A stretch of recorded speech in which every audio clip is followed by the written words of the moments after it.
to Roy Public Schools. The brick building you see now is the high school and the junior high. And over here it is a white building, which is the elementary school, sometimes which I call the White Castle. I am Shelley Wilmore and I am the art teacher at Roy Schools. I service our elementary and our high school students as well as the junior high.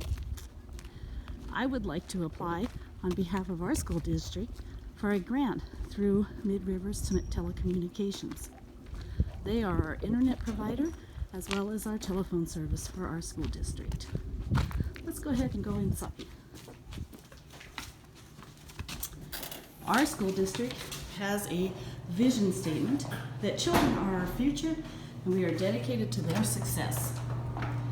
The students, let's take a peek in here at the lunchroom. There's our lunchroom. And right up there, being the very best I can be rests with me, and treat others the way you want to be treated. That is our student model. And we'll continue on into the school. There's some pumpkins for October. School is out for the weekend. There's where some of the classrooms are. My classroom, of course, is the art room, which we will go back to now. Here is the gymnasium. The Outlaws, which is our co-op team with Winifred. We are the Roy Pirates. We have a vision statement or a mission statement at our school. To achieve our vision, we will prepare our students to become independent learners with the desires, the skills, and the abilities necessary for lifelong learning.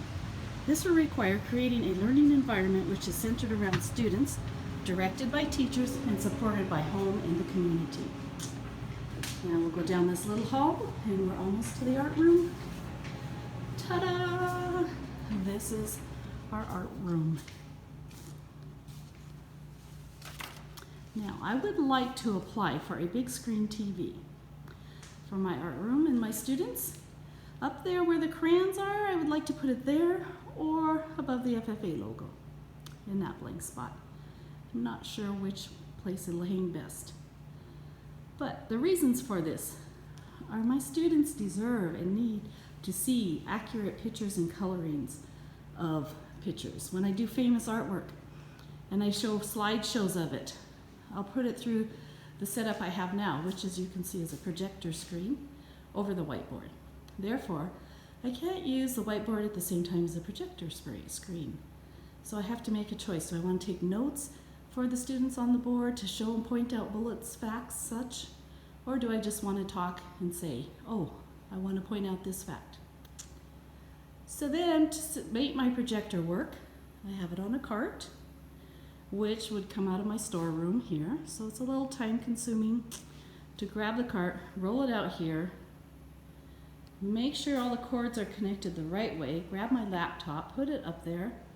If I want to project YouTube, if I'm just going to do a DVD or, yes, a VHS, I need to make sure that I have the cords all correct and straight into the right device. And the blue cord is the sound cord, so I have to have that plugged into the right set of speakers. So, here's what I have. A VHS player and a DVD player, and then my projector. So, hopefully I can get the cords right on the first time, which does not always happen. But I also have to plug it in right there. So my room is not only a classroom, it's also a hallway. People will come in this door, be it students or staff members or parents. They'll come through this door, go through my room, go past this cord, hopefully not trip, go out the back door, because out the back door is our ag ed classes in the shop there. So it's a handy way for them to, especially when it's cold out, to get to the shop the closest way and the shortest way. So I haven't had anybody trip too fatally on here. Some have tripped, but not to anything that caused a problem. So this is my setup. Once I get it turned on, as you can see, the students are kind of close to it. I've tried moving the tables over and the students over, but then they're too far over and they can't see it very well. there's always the issue of the shadow games going across the projected image. Because of course the projector projects it up there, and sometimes there are heads in the way and shadow games and hands, and the elementary kids especially get wild about this. So it would be nice to have a big screen TV where I can have up there above head level, and there wouldn't be a projection stream of light where they could make their shadow games. I'm okay with shadow games, but not when I'm trying to accomplish something else. So I think a big screen TV would be very advantageous. They would show the accurate colors. When I project this projection setup, sometimes on my laptop it'll be a red, and on the screen it'll be orange. Or even greens are off, or blue colors are off. They're not as deep, they're kind of a faded color when they get projected.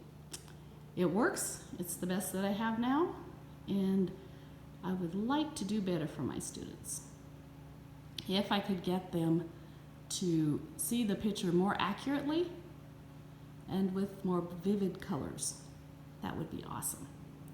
If I didn't have to roll out this cart, figure out which ones I'm going to all connect, find my laptop, bring it out, plug it in, and project it, it would save me time. I think the big screen TV would bring more interest to the art for the students, and I think they would really enjoy that.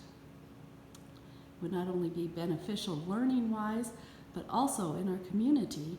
If they wanted to use it for their hunter safety or something, they could come back here after hours and use the big screen TV. We don't have a lot of senior groups that would use it in our community that I know of now, but of course it would be open for that option should they choose. We once in a while have adult ed classes. If they wanted to use it for that, they sure could. I think it would just be a much easier, handier setup. There would be a lot more learning going on and a less wasted time in my class. Here's a breakdown of what I would like to purchase. The TV itself is a 65-inch Samsung for $1,199. Then I would need the mounting bracket, which is $119.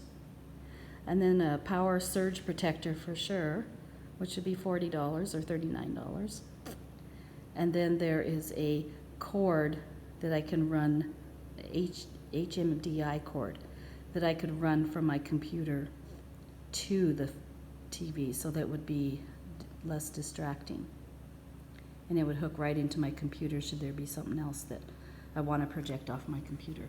However, this TV is a smart TV, therefore YouTube's and different other apps will be already installed on it, where I wouldn't even need my computer. I could just find them on the TV itself. I think my students would benefit from this.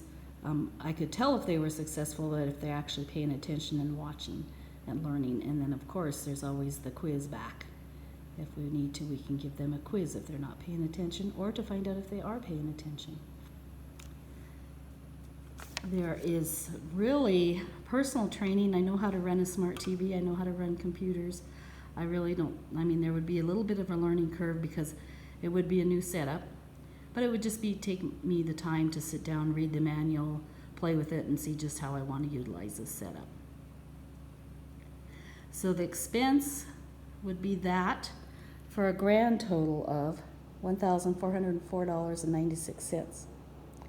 There would be matching funds in the form of, we would install it here at the school ourselves to no cost, as well as we'd have to go to get it, probably to Billings, and we would, because they won't deliver something this big.